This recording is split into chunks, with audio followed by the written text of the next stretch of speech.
who have been unable to interpret the real meaning of life, had their life wasted.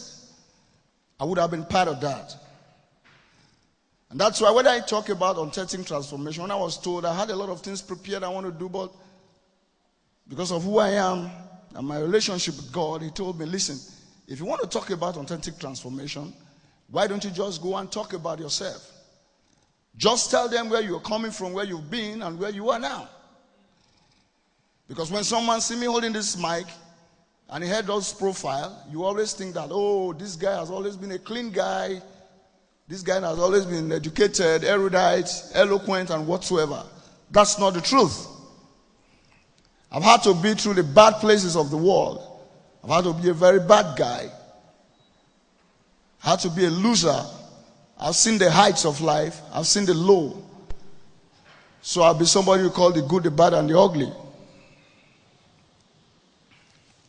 But over the years, before I could be who I am now, a lot of things took place. And that's why what I believe is a key point to a man being transformed. Number one, you must have a dream. Number two, you must be informed. Information. And that's why I thank God for this program, for Reverend Ben and his wife. Because if those that wasted their life over the years had the opportunity me and you had today, it wouldn't have happened. The next one is that you need mentoring.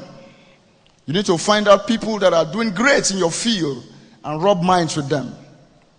And unfortunately in Africa, a lot of people don't give a hoot about mentoring. Everybody thinks I know what I'm doing and I know where I'm going.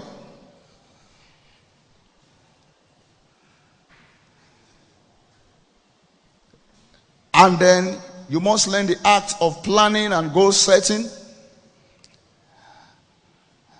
And then in all of this, you must be a man of action. Otherwise, all these will amount